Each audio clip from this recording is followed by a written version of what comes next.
Essa publicação aqui feita pelo camarada Caio Alves requer uma reflexão e esqueça pontos, né, poréns, contextos, tá? Eu só quero tirar de gancho aqui, de exemplo, eu quero pegar o gancho dessa situação para falar de modo geral do futebol brasileiro.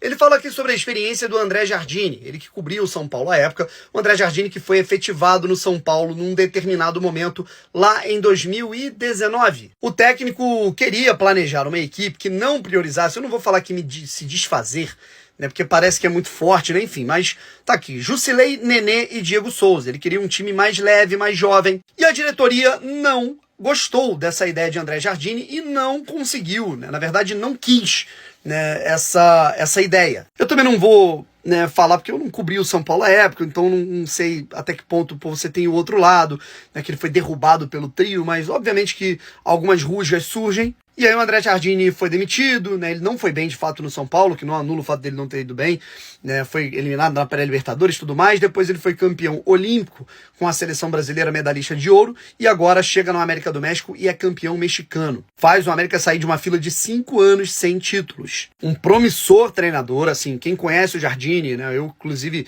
eu já tive aulas de tática, né, e tudo mais, com cursos de futebol com ele, e assim, é espetacular. Pô, Bruno, mas eu sou São Paulino e eu lembro que ele escalava errado, que ele tomou decisões equivocadas, que ele tentou mudar da água pro vinho tudo. Claro, ninguém tá discutindo, né, que ele é um treinador absolutamente irretocável, e se fosse ele não teria sido demitido, né? Mas agora, isso aqui é a prova de como treinadores talvez mais jovens, né, eles não têm a autonomia, né, para fazer as mudanças que eles gostariam de fazer. Eles têm que fazer aos poucos, porque existe todo um ambiente, existe uma cultura da torcida, existe uma cultura da diretoria, né? Isso talvez tenha afetado o Silvinho, por exemplo, do Corinthians, afetou o Jardine na equipe do São Paulo, talvez tenha afetado outros promissores treinadores ao redor do futebol brasileiro, e a gente fica nessa, né, de mandar esses treinadores embora, e eles obtêm sucesso em outros centros, como a gente está vendo.